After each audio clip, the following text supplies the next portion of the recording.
የኢየሱስ ሞት በአሮጌው ኪዳን የነበረውን የእንስሶች ሳክሪፋይስ ሪፕሬዘንት ያደርጋል። ልክ ነኝ አይደል?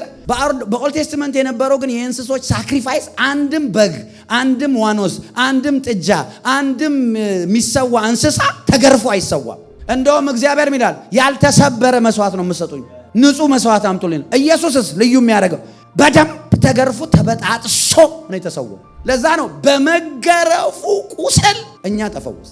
ኢየሱስ እዛ ጋር ሲመታ የኔ እዚህ ጋር አታክ ሊያደርገኝ ያለው በሽታና ኃጢአት ከኔ ላይ የተነሳ ነው። ኢየሱስ ለኃጢአታችን ነው ደሙ የፈሰሰ የሞተው አይደል? እግዚአብሔር ኢየሱስን ኃጢአት አደረገ ይላል። ኃጢአትን እንደዚህ ብላችሁ ይዩት፣ ምሳሌ ነው። ኃጢአት እንደ በሽታ ነው ለእግዚአብሔር። አንድ ወላጅ ልጁ ካንሰር ቢይዘው ወላጅየው ልጁን ይወደዋል አይወደውም? ካንሰሩን ይወደዋል ይጠላዋል? you have to separate between two። ልጃችሁ በምትወዱበት ልክ ለልጃችሁ ባላችሁ ፍቅር ልክ በዛው ልክ ልጃችሁ ውስጥ ያለውን በሽታ ተጠሉታላችሁ። ኃጢአትን እግዚአብሔር መጥላቱ የፍቅሩ ልክ ነው። ለምን መሰላችሁ? ኃጢአት ስናደርግ እግዚአብሔር ኃጢአቱን በጣም የሚጠላው በጣም ስለሚወደን ነው። ስለዚህ ኢትስ ኦኬ የሚባል ኃጢአት የለም።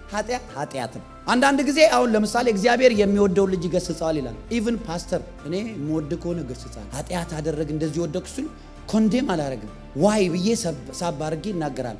ግን ዋይ እንደዚህ አይደረግም፣ እንጸልይ፣ እንጾም፣ እንደዚህ እናርግ እንዲህ ነው ብዬ እግዚአብሔርን ቃል ስናገር ምን አገባው ብሎ ዞር የሚል ከሆነ you are refusing my love for you።